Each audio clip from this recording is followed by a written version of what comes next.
My name is Isabella. I am 25 years old. I live in Miami. I work as a painter. I paint small things for shops. Sometimes I paint flowers on walls. Sometimes I paint signs or pictures for windows. It is not easy. The money is small. I live alone. I have no family now. My parents passed away many years ago. I have no brothers. I have no sisters. I have no one. I rent a small room. It is clean, but very small. I have one bed, one chair, and one table. I have a small fan for hot days. I eat simple food, rice, bread, and soup. I do not eat out. I do not buy new clothes. I try to save every dollar. Sometimes I skip dinner. Sometimes I cry at night. But I wake up each morning and work. That is my life. Just work, sleep, and try again. One rainy morning, I painted a window at a small cafe. My shirt was wet. My hands were cold. I was almost finished when a man came inside. He had gray hair and a long coat. He looked about 60. He walked slowly. He sat at a table near the door and watched the rain. Then he looked at me. I looked away. When I finished painting, I cleaned my brushes. The man stood up and walked to me. He smiled. It was a soft, kind smile. "You look tired," he said. His voice was calm. I smiled a little. "It is just a long day," I said. He nodded. "You work very hard," he said. Then he walked away. The next day, I painted a new wall near the cafe. The same man walked by. He saw me and smiled. I smiled back. He waved his hand and walked inside. Later, he came out and gave me a small cup of tea. "It's warm," he said. "You can drink it." I thanked him. He smiled again and walked away. I drank the tea. It was sweet and soft. I felt strange. No one gave me tea before. Not like that. The next day he came again. He brought me bread with the tea. "You need to eat," he said. I felt shy. "Thank you," I said. I did not know what else to say. His name was Edward. He came every day. He always smiled. He always brought tea or bread. Sometimes he brought flowers, small flowers from his garden. He never asked questions. He never made me feel afraid. He just talked kindly. I started waiting for him. I looked at the cafe door many times. When he came, my heart felt warm. I was not sure why. He was much older.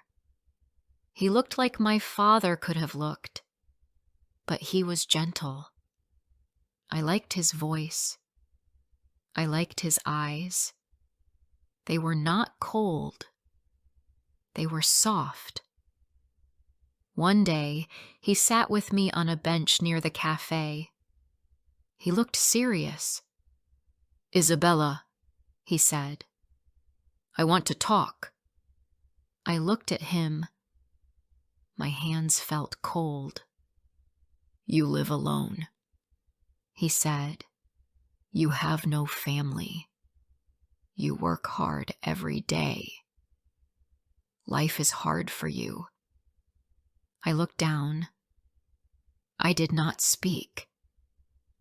"I want to help you," he said. I looked at him again. "Why?"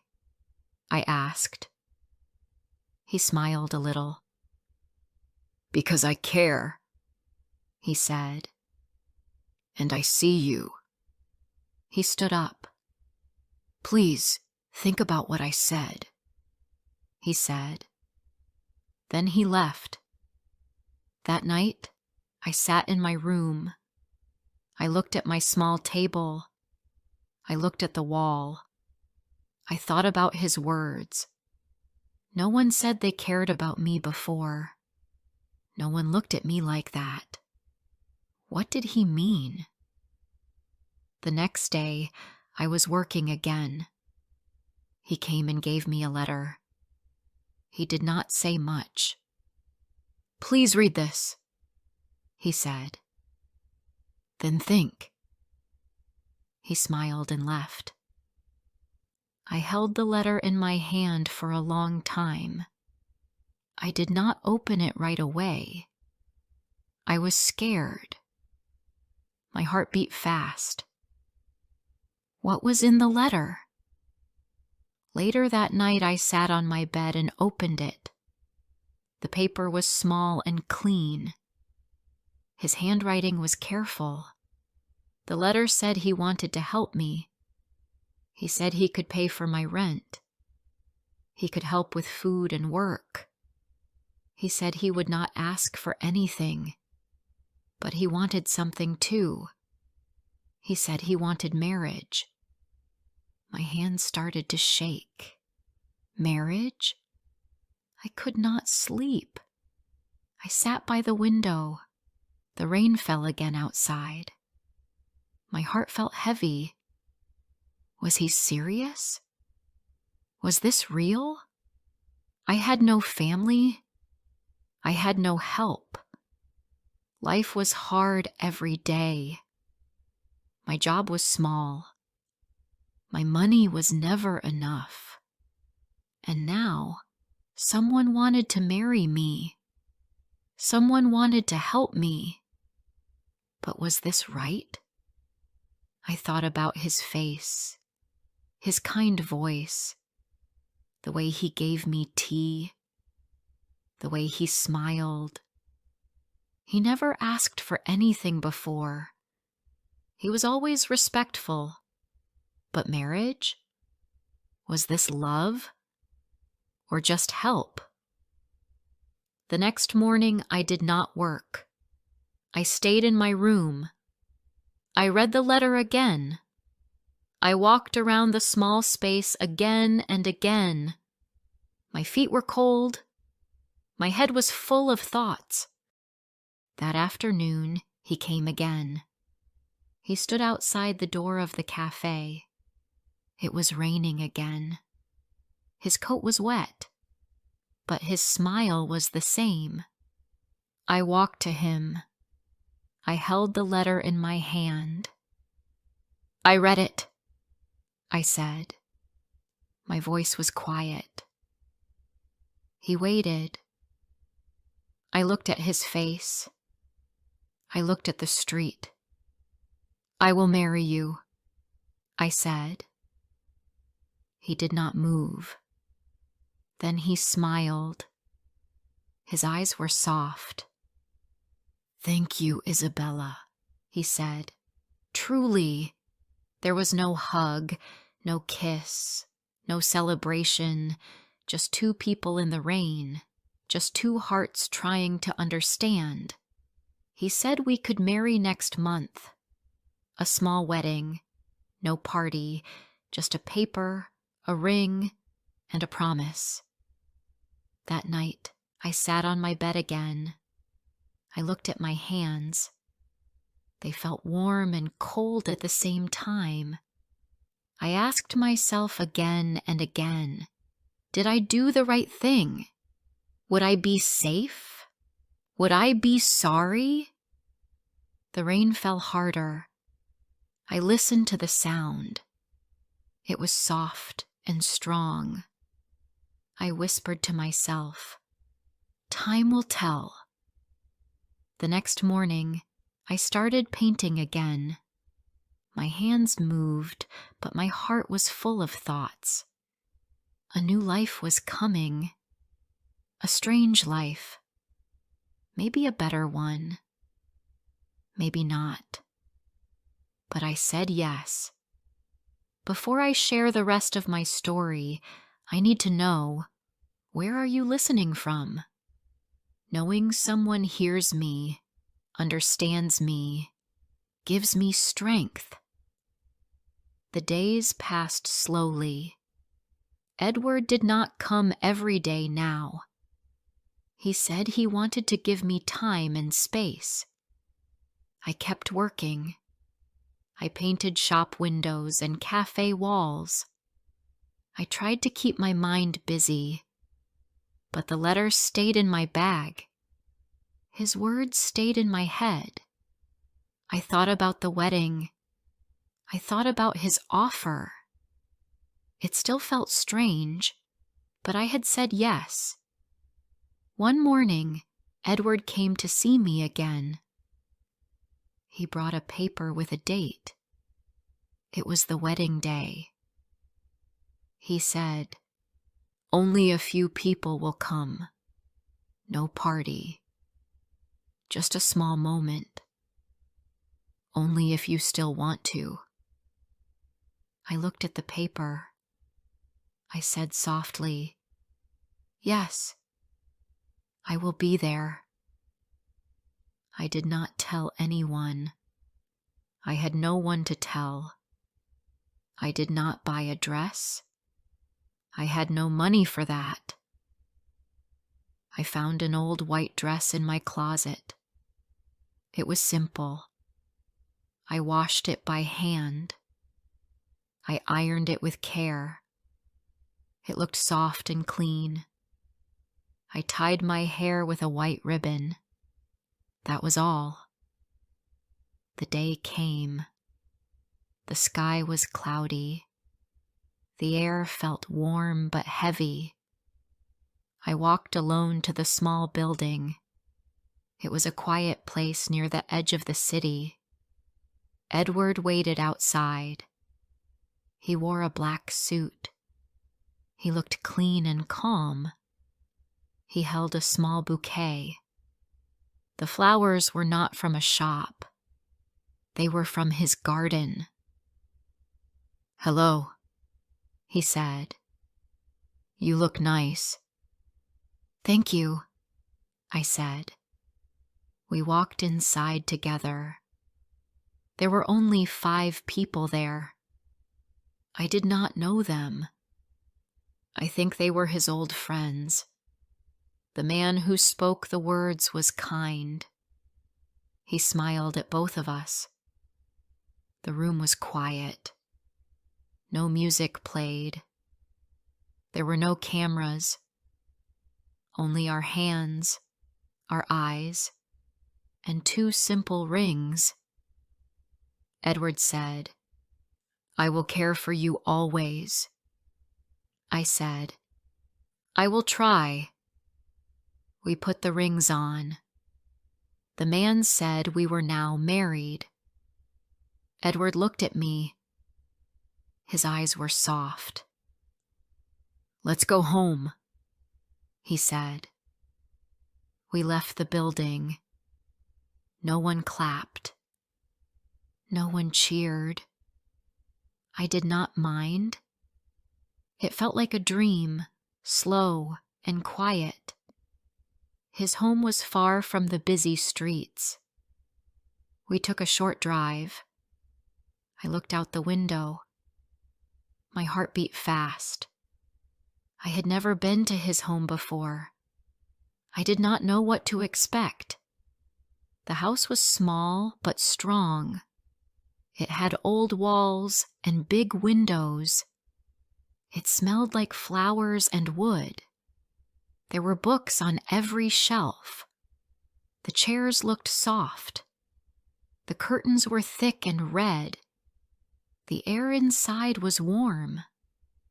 "This is my home," he said. "It is your home too now." I looked around. "It is quiet." "Yes," he said, "but it is safe." That first night, I slept in a new room. The bed was big. The pillow was soft. But I could not sleep. I looked at the ceiling. I felt like a guest. I was not afraid, but I was not calm either. Edward did not come to my room. He gave me space. He did not ask for anything. That made me feel better. He was respectful. He was kind. Still, I asked myself, is this really my life now? The next morning, I woke up early. I walked to the kitchen. Edward was already there. He had made tea. He had made bread. The smell was sweet. A small cup waited for me on the table. "Good morning," he said. "Good morning," I said. We ate in silence, but it was not a cold silence. It was soft, like quiet music. Every day was the same. He made tea. I helped in the kitchen. He worked in the garden. I watched him from the window. He hummed small songs. He looked happy. One rainy afternoon, he came inside with a box. "For you," he said. "Books." I opened the box. Inside were storybooks. They had simple titles and warm covers. "Thank you," I said. I smiled a little. We started talking more. I asked him about his garden. He told me about the flowers. I asked him about his past. He spoke softly. He said he had no wife before. He had no children. He once worked in a bookshop. Now, he liked to grow herbs and read. I listened to his stories. They were not big stories. No adventures, no travel, but they were kind stories. His voice was nice. His eyes stayed soft. One evening after dinner, he poured me more tea. "I'm glad you're here," he said. I looked at him. I felt something new in my chest. Not fear, not duty, just warmth. I said, "Thank you." The next morning, the sun came through the windows. I woke up and smiled. Just a little smile. I walked to the kitchen. He was baking again. He saw me and said, "Try this one." The bread was warm. I took a bite. It tasted sweet and soft. That day, he showed me the garden. Flowers were blooming. The herbs smelled fresh. "Nature teaches patience," he said. I liked that. We sat outside for a long time. We talked about books. We talked about simple things. He never asked me about my past. He never told me how to feel. He just listened. He just smiled. That touched me. I started to see him not just as an old man. I saw him as a kind man, a person with a gentle heart, someone who never wanted to hurt me, someone who gave without asking. One night we sat on the porch. The stars were bright. The air was cool. I held my cup of tea and looked at him. He said nothing. I said nothing. But I felt safe. Maybe this was not just about help. Maybe something was growing. It was small. It was slow. But it was there. The next day, I helped him in the kitchen. I made soup. He baked bread. We laughed when I dropped the spoon. He helped me clean it. He said, "You are doing well." That evening we ate together. I did not feel like a guest anymore. I felt like part of the home. Later, I walked outside alone. I saw two women from the market. They looked at me and whispered. One of them said, "She only married him for money." The words hit my heart. I felt shame. I walked back home quickly. Edward saw my face. He touched my hand. "Words mean nothing," he said. "I know who you are." I did not cry, but my eyes were wet. That night I asked him, "Why did you help me?" He looked at the stars. "Because you needed kindness," he said. I felt something move inside me. I had never heard that before. Not like that. Not for me. The next morning, I woke up early. I made tea. I brought it to him. "Thank you," he said. That time, I smiled first. Weeks passed. The days were calm. We shared stories, tea, and small meals. We worked side by side. We said few words, but they were true. I noticed his eyes more. I noticed how he looked at me. Not with need, not with power, but with care. I started to feel something. I didn't want to run. I didn't want to hide. I wanted to stay. I was not sure if this was love, but it was more than help, more than duty. It felt real. One morning, Edward left early. He said he needed to go to the city. I stayed home. I drank tea alone. I looked at the books he gave me. The house felt quiet, more quiet than usual. I waited by the window. I looked at the garden. I listened to the wind. I missed him. When he returned in the evening, he brought small flowers. "Just for you," he said. My heart beat a little faster. I took the flowers and smiled. "Thank you," I said. That night, I sat by the window. I touched the necklace he gave me. It was small, not expensive, but it was the first gift I wore because I wanted to, not because I had to.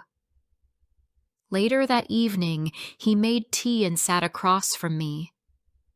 "You seem happier these days," he said. I looked at him and nodded. "Yes, I think I am." I didn't say more, but I felt it in my heart. Not fear, not pain, but peace. I didn't feel alone. I didn't feel lost. Each day felt softer. We worked in the garden. We baked bread together. I painted a small corner of the kitchen. He said it looked beautiful. I smiled more. He noticed. He said my eyes looked brighter. I felt stronger inside. Then the season changed. The air became cooler. The sky was clear. The flowers in the garden opened. The rooms in the house felt warm. Edward and I sat by the fire one evening. He looked at me. His eyes were gentle. He reached for my hand.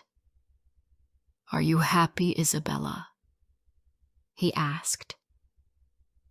I looked at him for a long time.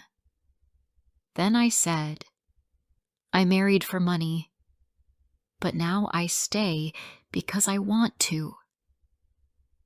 He touched my face gently. I leaned closer. Our lips met for the first time. It was not fast. It was soft and warm. Not for gold. Not for need. It was for love. That night we sat quietly. He held my hand. My heart felt light. I whispered, "I once doubted this. Now I feel everything." He kissed my forehead. "So do I," he said. The days that followed were slow and calm, but everything felt new. We laughed more. We cooked new things. We walked outside often. We watched birds and clouds. We talked about nothing and everything. One day, I walked into town alone. I went to the market. I bought fruit and flour. I smiled at people. They smiled back. I didn't feel small. I didn't feel ashamed. I felt like someone new. Then I heard two women behind me. They were whispering again. "She only did it for the money," one said. "It's not real." I felt their words hit my back. But this time, I didn't walk away fast. I stood still. I turned and looked at them. I didn't say anything, but I looked into their eyes. Then I walked away slowly. My head was high. I was not their story. That evening, I told Edward what happened. He listened. He said, "People talk when they do not know the truth. But we know. That's enough." I nodded. I believed him, and I believed in us. We kept living. Simple, small days. He showed me how to make jam. I showed him how to paint tiny flowers on the wall near the table. We made a small bench for the garden. We sat there many afternoons, hands close, hearts open. One morning, I brought him tea again. He took my hand and kissed it. "Thank you, Isabella," he said. "You are light in this house." I looked at him and said, "So are you." Later, he became sick for 2 days. I took care of him. I made soup. I changed the cloth on his head. I read to him. When he slept, I sat near him. I watched his face. I felt scared, but I also felt sure. I did not want to lose him. When he felt better, he smiled and said, "You stayed." I said, "Of course I did." Then I whispered, "I love you." It was the first time I said it out loud. He looked at me with tears in his eyes. I love you too. The next day, I painted a new picture. It was of our garden. Flowers, a bench, and 2 cups of tea. I gave it to him. He hung it near the front door. We will see this every day, he said. Seasons passed. Our love grew like the garden, not fast, not loud, but deep and steady. I did not feel poor. I did not feel lost. I felt loved.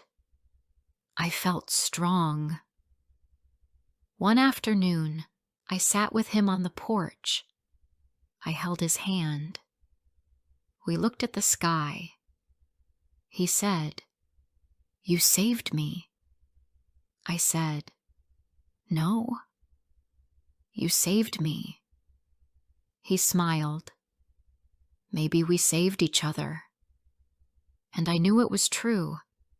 If this story touched your heart, don't forget to like, comment, and share. More emotional and inspiring stories are coming soon.